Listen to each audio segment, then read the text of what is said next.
Bismillahirrahmanirrahim. Assalamualaikum warahmatullahi wabarakatuh. Innal hamdalillah nahmaduhu wa nasta'inuhu wa nastaghfiruh wa na'udzu billahi min syururi anfusina wa min sayyiati a'malina. Man yahdihillahu fala mudilla lahu wa man yudlil fala hadiyalah. Wa asyhadu an la ilaha illallah wahdahu la syarikalah wa asyhadu anna Muhammadan abduhu wa rasuluh la nabiyya wa rasulahu ba'da. Ya ayyuhalladzina amanu taqullaha haqqa tuqatih wa la tamutunna illa wa antum muslimun. Ya ayyuhalladzina amanu taqullaha wal tanzur nafsum ma qaddamat lighad wattaqullaha innallaha khabirum bima ta'malun. Allahumma shalli ala nabiyyina Muhammadin wa ala alihi wa ashabihi wa man tabi'ahum bi ihsan ila yaumiddin, amma ba'du. Alhamdulillah jamaah rahimakumullah, kita melanjutkan pembelajaran kita sore hari ini atas nikmat Allah, yaitu sehat dan juga waktu luang, sehingga kita bisa terus bertakwa kepada Allah dengan nikmat itu, dan semoga nikmat itu terus diberikan kepada kita semuanya sampai kita berjumpa dengan Allah nanti. Jamaah rahimakumullah, melanjutkan pembahasan kita yang lalu mengenai sholat sunnah duha, mengenai doa setelah selesai sholat duha yang sering kita dapati. Yang dahulu kita mendapatkan sholat doa setelah sholat duha itu Allahumma inna duha ini bagi at-duha uka dan yang lain-lain yang kita pelajari kemarin. Maka kita akan membahas dari sisi pengamalan. Di dalam pembahasan secara fikih dari sisi pengamalan, doa itu memiliki pengkhususan, yaitu apa? Untuk dibaca setelah sholat duha. Jadi ada anjuran bahwasanya doa yang kita dapat dulu itu di pertemuan yang lalu itu diperuntukkan untuk dibaca setelah sholat duha. Nah, maka hal ini merupakan hal yang penting yang harus kita perhatikan. Mengapa? Karena pengkhususan doa terutama dalam perkara waktu pengamalannya itu bisa membuka pintu perbuatan bid'ah. Bid'ah ini apa? Bid'ah itu perbuatan yang mengada-adakan.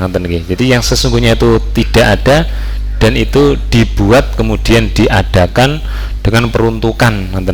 Di antaranya ya ini setelah sholat duha dibacanya. Karena jamaah rahimakumullah, salah satu bentuk bid'ah adalah biasanya itu mengaitkan suatu ibadah itu dengan apa? Tempat. Jadi mereka membuat satu amalan, amalannya begini, dan ini harus diamalkan tempatnya di, misalkan harus di masjid atau harus di Masjid Nabawi atau harus di mana kan. Terus ada yang mereka mengkaitkan dengan waktu, harus dibaca setelah subuh atau setelah mengamalkan ini atau setelah itu dan sebagainya. Ada yang mensyaratkan seperti itu. Ada orang yang mengatakan, nah cara mengerjakannya itu begini, jangan kamu mengerjakannya begitu dan sebagainya, urutannya begini. Ini membuat tata cara sendiri. Amalannya yang dibaca ada jumlahnya 30, yang pertama ini, kedua ini, tiga ini. Nah itu dibuat-buat seperti itu. Dan ada juga dengan jumlah tertentu, harus dibaca 3 kali atau mungkin dibaca berapa? 9 kali, ada yang ratusan, ribuan kali. Memang dalam penjumlahan itu ada, atau jumlah yang ditentukan itu ada, tapi itu menurut petunjuk Rasulullah. Kalau sudah seperti itu ya amalkan persis jumlahnya, jangan dikurangi, jangan dilebihkan. Padahal syariat itu khususnya dalam perbuatan ini setelah sholat duha ini, pengkhususan itu tidak mengkaitkan dengan hal-hal tersebut. Nah, terlebih lagi bagi orang yang menjadikan dan meyakini doa yang telah kita dapati itu sebagai sunnah yang dibaca setelah sholat duha. Jadi ada yang bacanya harus seperti itu, dan setelah sholat duha tidak boleh dibaca di waktu yang lain. Itu merupakan pengkhususan. Ya ini kalau ditanyakan, ya siapa yang mengkhususkan bikin seperti ini? Apakah Rasul atau bukan kan? Kalau itu Rasul ya kita ittiba, ya sami'na wa ata'na. Tapi kalau tidak ada perintahnya ya jangan mengkhusus-khususkan, karena ya siapa yang membuat syariat, seperti itu. Nah, maka bagi kita setelah mengetahui hal-hal tersebut, lebih baik bagi kita tatkala setelah sholat duha itu membaca doa lain yang berasal dari Al-Quran dan As-Sunnah. Cari saja doanya yang sesuai dengan apa yang kita inginkan dan kita mohonkan kepada Allah Subhanahu wa ta'ala. Kalau kita bisa menemukan yang sesuai itu di dalam Al-Quran atau hadis. Nah kalau tidak ada, tidak masalah. Nah jika kita mengharap keluasan rezeki dari Allah, maka kita bisa mengambil doa-doa yang terdapat di dalam Al-Quran atau dalam hadis. Misalkan perkara sholat duha ini, Allah menjanjikan akan diberikan kecukupan rezeki sampai sore hari barang siapa yang mengerjakan sholat duha sebanyak berapa kemarin?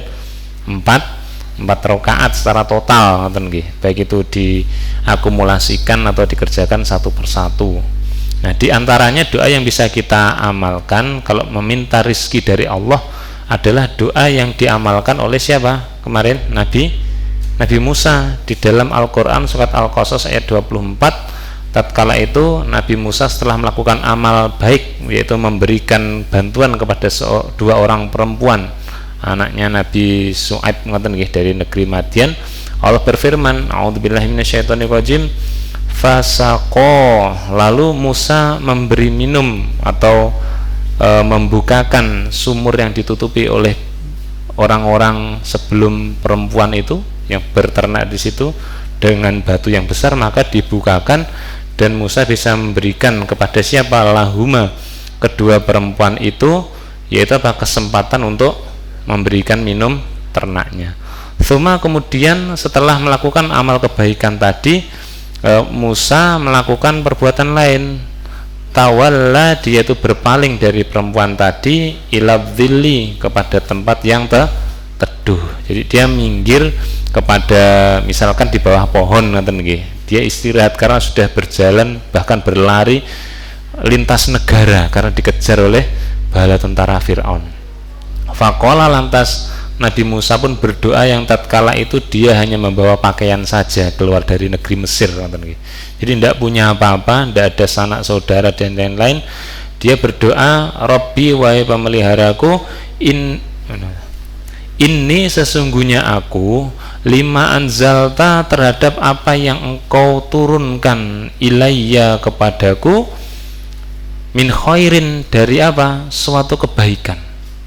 Jadi Musa berkata, ya Allah, apa yang telah engkau turunkan kepadaku ini apa saja, sesungguhnya aku tuh terhadap yang kau turunkan tuh dari suatu kebaikan yang akan bisa aku dapatkan itu fakirun, yaitu sangat membutuhkan, memerlukan. Fakir, membutuhkan. Jadi Musa itu membutuhkan kebaikan apa yang Allah turunkan karena dia tidak memiliki apa-apa. Nah, barangkali di sini kebaikan itu bisa berupa kesehatan, bisa berupa kesempatan, bisa berupa harta dan yang lain-lain. Nah, maka ini bisa didapatkan. Buktinya apa?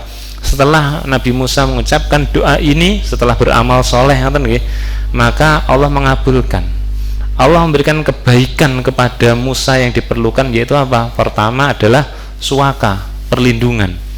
Oleh perempuan dikatakan, ayahku ini adalah seorang syekh yang sangat tua, sudah jadi pemimpin, maka kamu bisa menemui dia di sana. Jadi Musa diajak jalan sampai ke rumahnya, maka di situ diberi suaka, silahkan tinggal di sini, karena Nabi Syu'aib itu melihat Musa ini seorang nabi, orang yang baik dari perbuatannya. Jadi anaknya itu berbicara kepada bapaknya, Pak, tadi ada pemuda begini, perbuatannya itu begini, tatkala jalan yang perempuan suruh di belakang, dia di depan, terus nanti saya yang mengarahkan dari belakang, jadi amalannya bagus, maka diterima. Setelah itu diberikan apa? Kesejahteraan. Dia diberi apa? Pekerjaan, mengembalakan apa? Ternak yang ada di wilayah Nabi Syu'aib itu tadi. Maka setelah itu lama-kelamaan Nabi Musa pun diberi kemuliaan dan kesejahteraan lagi, yaitu apa? Keluarga, dinikahkan dengan salah satu perempuan tadi. Maka setelah memiliki keluarga, maka Allah memanggil Musa supaya keluar dari negeri itu, kembali kepada negeri Mesir untuk mendakwai Fir'aun. Jadi dia kembali dengan lengkap memiliki apa? Kebaikan-kebaikan. Nah, maka dari itu pantas bagi kita kalau menginginkan kebaikan-kebaikan apapun bentuknya yang kita fakir, kekurangan, maka bacalah doa ini, khususnya kalau mau dipakai setelah sholat duha. Jadi doa ini umum, tidak harus setelah sholat duha, di waktu kapanpun bisa dipakai. Sehingga ini bisa juga dipakai di waktu setelah sholat duha. Setelah sholat maghrib ini tidak apa-apa dibaca. Di tengah jalan pun panjangan kalau memerlukan ya bisa diamalkan, sebagaimana Musa ini sendiri. Dia kan nggak sholat setelah saat itu, tapi barusan membantu apa? Perempuan. Nah, maka saat itu dia berdoa. Nah, maka ini juga keluasan waktu yang bisa diamalkan, tidak ada pengkhususan. Jadi ini bisa dipakai di semua waktu, diantaranya setelah beramal soleh mengerjakan sholat duha. Silahkan dibaca. Atau dengan doa yang lain yang berasal dari sunnah, yaitu hadis Rasulullah berikut ini dalam riwayat Imam At-Tirmidzi disebutkan bahwasanya doa ini sudah masyhur, sudah panjangan hafalkan barangkali. Doanya berbunyi, Allahumma kfini bihalalika an haramika. Ya Allah, cukupkanlah aku dengan apa yang engkau halalkan. Dari apa? An haramika, dari hal-hal yang engkau haramkan. Maka ini juga, doa ini bisa mementahkan apa? Pernyataan orang-orang yang sedang terjepit masalah ekonomi di era sekarang. Ada yang mengatakan kurang lebihnya cari yang haram aja sulit, ngoten nggih. Apa maneh golek sing halal, ngoten nggih. Ngene iki suwangil ngono. Ya seperti itu. Padahal doa ini bisa digunakan untuk mengatasi hal tersebut. Cukupkanlah aku ya Allah dengan apa yang kau halalkan. Jadi dengan yang diusahakan dengan cara yang halal, walaupun dapatnya hanya sepersekian itu saja, itu kalau dimakan itu akan cukup, akan penuh keberkahan. Ada orang yang makanannya banyak tapi tidak berkah, sehingga tetap kurang saja. Punya sesuatu, misalkan harta, motor, mobilnya lebih dari satu, tetap kurang. Tapi ada orang yang memiliki satu kendaraan, misalkan sepeda motor dengan tipe yang sudah agak lama tapi masih bisa dipakai, itu dia merasa cukup, bisa mengatasi semua keperluannya untuk dagang, untuk wirawiri, untuk ngaji, untuk membantu orang lain, untuk jualan dan sebagainya. Nah itu bisa dengan doa ini, maka akan dicukupkan rizkinya seberapapun jumlahnya dari jalan yang halal. Jadi yang haram itu justru tidak akan sampai kepada dia, karena kalau sudah cukup kan masa mau dikasih lagi kan, nanti nih. Jadi kalau sudah dicukupi dengan yang halal, yang haram pun tidak akan masuk, karena sudah cukup. Misalkan gelas, nanti nih, ini diisi teh sudah penuh, maka tidak akan cukup untuk diisi yang selain air teh seperti di depan panjenengan, bisa diminum, silahkan. Nanti wa aghnini bi fadlika amman siwaka, dan kayakanlah aku ya Allah dengan apa? Karuniamu. Aman siwaka, sehingga aku tidak membutuhkan kepada selain engkau. Nah, jadi artinya apa? Dikayakan itu memiliki sesuatu yang banyak. Di antaranya kaya apa? Bukan kaya presiden atau kaya siapa, tapi kaya hatinya kaya. Karena isi intinya apa? Imannya akan dikuatkan, akan merasakan manisnya, lezatnya iman. Maka dari itu akan dikayakan. Jadi merasa hatinya itu penuh dengan apa yang Allah karuniakan. Jadi apa sih karunia Allah itu? Fadilah atau karunia dari Allah itu ya banyak. Ya baik keluarga, tetangga, harta, saudara, mungkin ya kehormatan yang dia miliki, walaupun tidak setinggi kehormatan yang lainnya, tapi itu karunia itu baik iman Islam pun akan apa? Membuat dirinya cukup kaya. Misalkan ngeten, orang kaya itu kenapa kok dia tenang, ngeten nggih? Karena kemana-mana dia punya uang kan, ngeten nggih? Berangkat hanya membawa misalkan saldo di dalam HP-nya atau di dalam ATM-nya, itu dia berangkat hanya membawa pakaian saja, santai kan, ngeten nggih? Karena apa? Dia kaya, memiliki kekayaan yang sedang ada pada dirinya. Dia tidak akan butuh kepada orang lain. Wes aku tidak akan minta orang lain air minum, tidak akan minta tumpangan mobil orang lain. Wong saya sudah punya sesuatu untuk bisa diusahakan terhadap apa? Kebutuhannya. Misalkan seperti itu. Kalau orang kekurangan kan kemana-mana merasa apa? Resah karena barangkali nanti membutuhkan dan dia tidak memiliki, maka itu akan menjadi suatu hal yang mengganjal bagi dia. Itu perumpamaannya. Nah, maka itu bisa menganalogikan pada kita wa aghnini bi fadlika, dengan fadilah atau karuniamu itu menjadikan aku kaya, hatinya tenang, tumakninah ngoten guys, ndak melihat yang lain, ndak akan silau dengan nikmat yang didapatkan orang-orang kafir. Kok enak kae duwe ngene dan sebagainya. Nah, itu bagian dari apa? Miskinnya hati. Maka dengan doa ini kira-kira luar biasa ndak doa ini. Nah, ini bisa dibaca kapan saja, ndak dikhususkan. Akan tetapi kalau dibaca di setelah waktu-waktu mengamalkan amal soleh, silahkan diantaranya setelah sholat, yang itu merupakan waktu yang tepat atau mustajab untuk berdoa. Silahkan ini diamalkan. Itu jamaah rahimakumullah. Jadi ini untuk mengatasi doa-doa yang kita dapati sebelumnya, yang itu memiliki kekurangan, terutama tentang apa? Bihaqi duhaika, kemarin kalimat itu, dengan hak waktu duhamu ya Allah. Jadi dia berwasilah dengan waktu duha, padahal hanya Allah yang boleh berwasilah dengan ciptaannya, apalagi waktu duha. Kan kemarin sudah kita dapat ada dua ayat, syamsi wa duhaha, demi matahari yang dia telah terang pada waktu apa? Waktu pagi, waktu duha. Bahkan ada ayat sendiri di dalam surat wat duha, demi waktu duha. Itu hanya Allah yang boleh menggunakan hak terhadap apa? Ciptaannya berupa waktu. Allah adalah pencipta dan penguasa waktu. Tidak boleh memaksa Allah karena waktu duha ini untuk mencukupi kebutuhannya, lagi. Tapi kita memohon di waktu duha dengan doa-doa yang telah disyariatkan itu tadi. Baik jamaah rahimakumullah, setelah kita mendapati petunjuk tentang doa-doa yang sebelumnya itu memiliki kekurangan karena itu tidak datang dari Al-Quran atau hadis, maka ada yang perlu kita pelajari terkait dengan apa? Doa setelah sholat duha yang itu datang dari sunnah Rasulullah. Jadi ada amalan berupa apa? Membaca doa setelah sholat duha yang dilakukan oleh Rasulullah, dan ini bisa kita amalkan. Jamaah rahimakumullah, tidak terdapat hadis dari Nabi Sallallahu Alaihi Wasallam yang sahih dan syarih, yang tegas artinya mengenai apa? Doa setelah sholat duha. Jadi para ulama mengatakan belum menemukan sebuah hadis yang mengkhususkan ini doa redaksinya begini dan ini dibaca setelah sholat duha, pengkhususan. Bisa dipahami di sini. Nah, jadi ya bisa dikatakan wajib atau melekat, doa ini sifatnya melekat setelah sholat duha dan bunyinya seperti ini redaksinya, itu belum ditemukan. Nah, sehingga tidak ada yang benar-benar misalkan kayak kita doa setelah wudhu ini, itu kan melekat sekali, itu bunyinya begini terus dibaca setelah wudhu. Nah, seperti itu kurang lebihnya.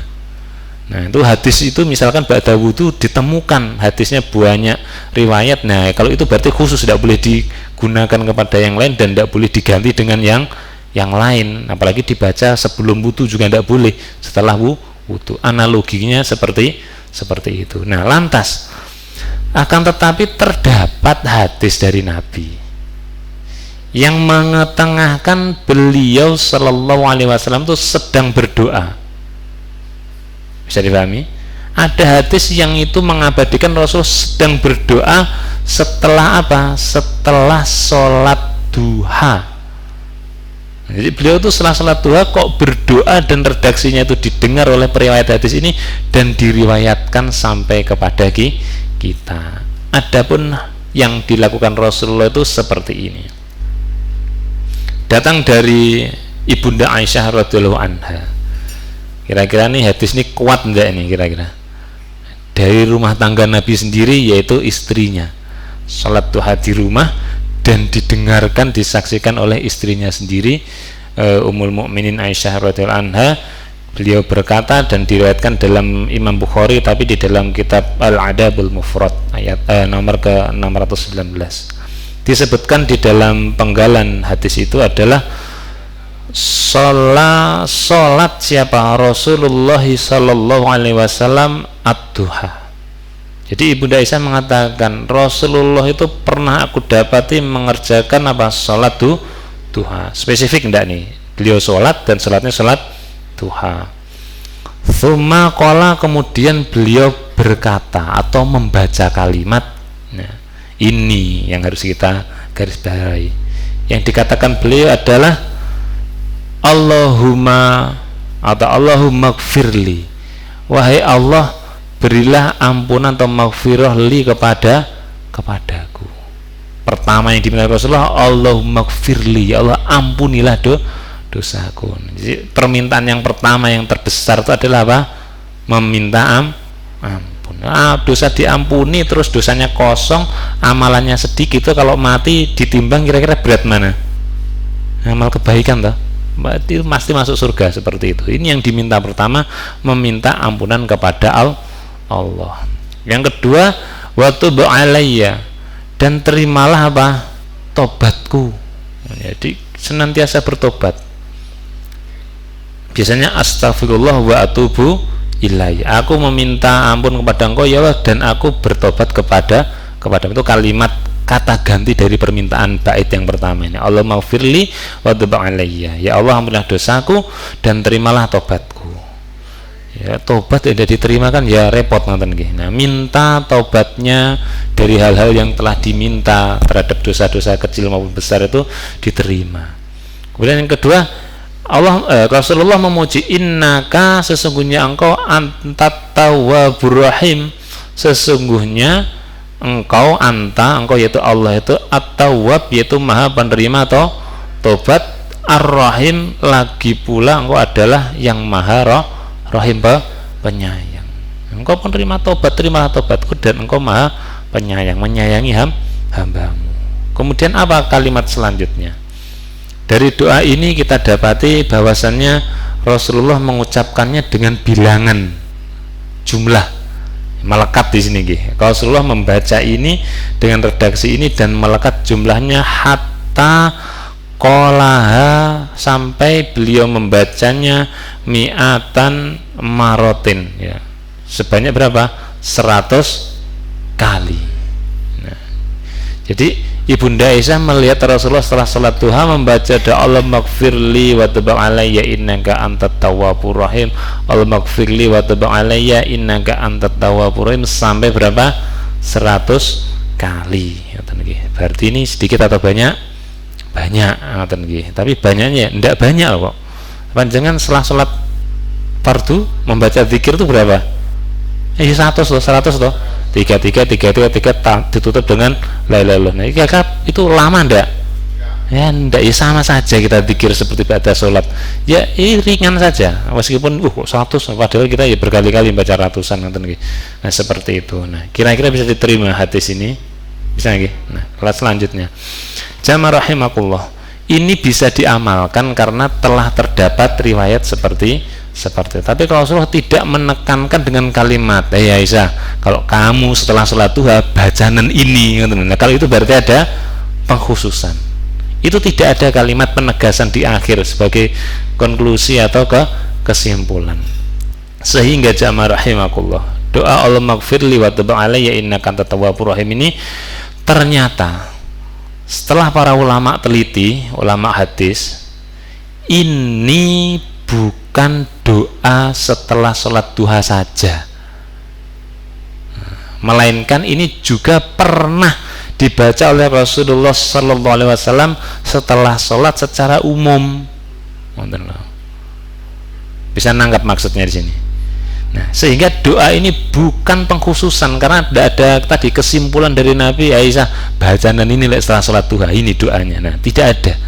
Nah, sehingga Rasulullah memakai kalimat ini dengan jumlah 100 kali ini juga di waktu doa yang lain setelah sholat, sehingga ini lebih tepat melekat untuk setelah sholat. Silahkan panjangan mau nambah ini di sholat panjenengan baik fardu maupun sunnah yang lainnya di waktu yang lain, sebab disebutkan dalam riwayat yang lainnya itu secara mutlak, jelas itu di dalam beberapa riwayat.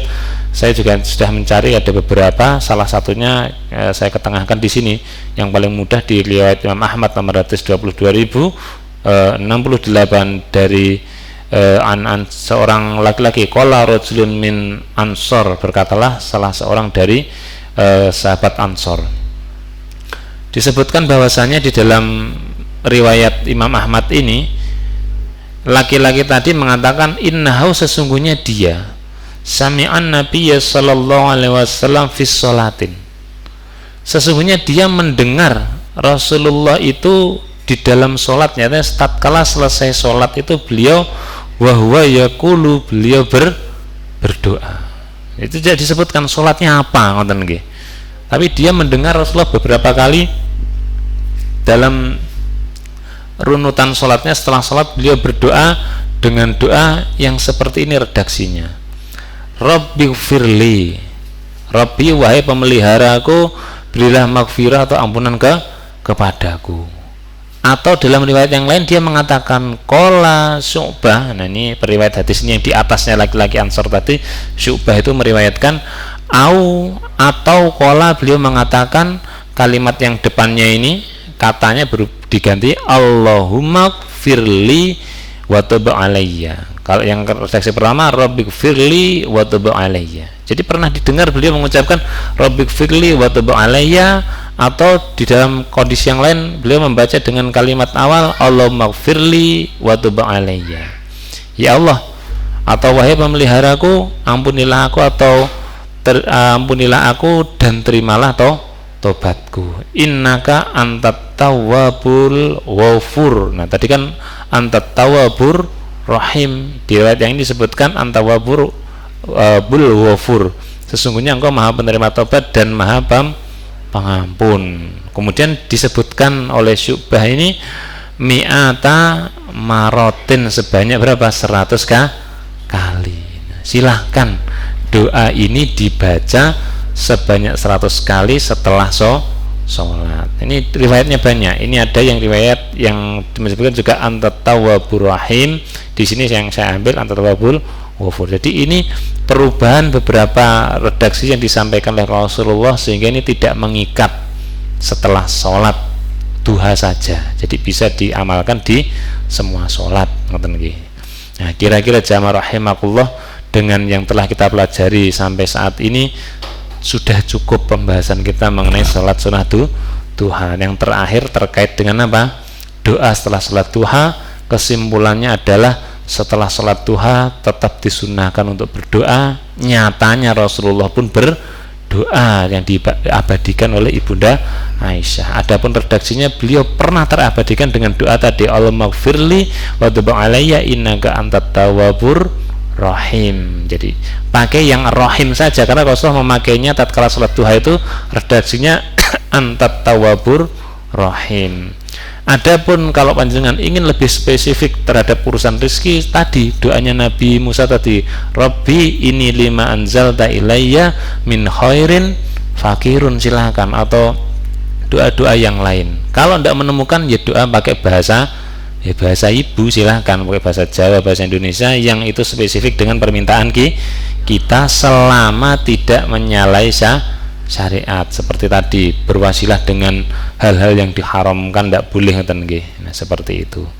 Baik, kira-kira dari sini ada yang ditanyakan sebelum kita masuk dalam pembahasan yang selanjutnya tentang salat duha? Cukup nggih? Atau nanti nunggu kopiannya atau lihat videonya saja untuk mengulangi? Nah, baik, untuk mempersingkat waktu kita lanjutkan dalam pembahasan salat sunnah selanjutnya.